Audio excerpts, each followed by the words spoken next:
eringlarni boshqa ayolga uylanishiga aslo qarshilik qilmanglar. Agar u dunyoda buning uchun sizlarga qanaqangi ajr berilishini bilganinglarda edi, o'zinglar sovchi bo'lib borib, eringlarni majburlab uylantirib qo'ygan bo'lardinglar. Aynan opajonimni bizga shunday mujdalar beryapsizki, o'zingiz ham shunga rozi bo'lgan bo'larmidingiz? Ay, o'zim o'rgilay sizdan. Nimaga rozi bo'lmas ekanman? Albatta rozi bo'lardim. Axir bu Allohning buyrug'i-ku. Allohimning buyrug'i-ya. Unda biz ham shunaqa qilamiz. Keling opajon, sizni bitta bag'rimga bossam maylimi? O'zim o'rgilay sizdan. Allohning buyrug'iga bir zumda taslim bo'lgan sizni men turib bag'rimga bosishim kerak. Qani?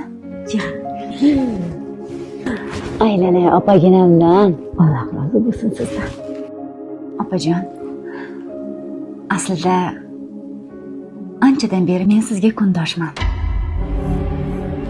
Eringiz, to'g'rirog'i, erimiz meni o'zlariga nikohlab olganlar. Lekin sizga aytishga qo'rqib o'tirgan edik.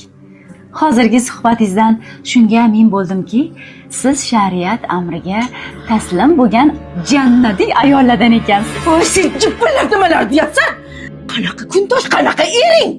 Ha? Kim yerga tegasa, kim qanaqa kundosh? Kim yerga tegasa, qanaqa qo'yvaring?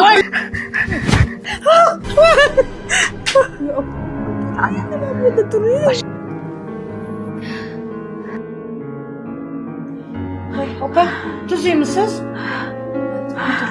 O'zingizga keldingizmi? Yaxshimisiz?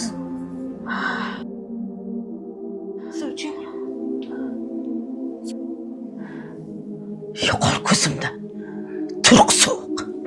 Gap amali bilan bo'ladi, opaginam. Hammamizni yig'ib olib, qo'shxotinlikka da'vat etdingiz. Eringizni qizg'onmanglar deb, a? O'zingiz amal qilmaydigan gapni bundan keyin gapirmang. Xo'pmi? Eringiz o'zingizga siylov.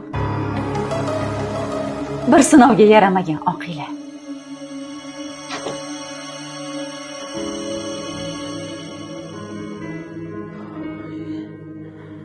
Xola.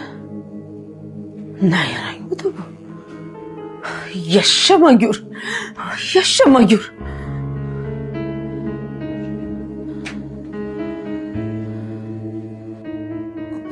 Suv ichib oling. Ol. Suvingni.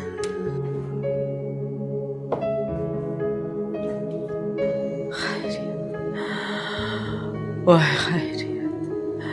Har qancha niqoblamang, riyokorlik baribir o'zini oshkor etadi.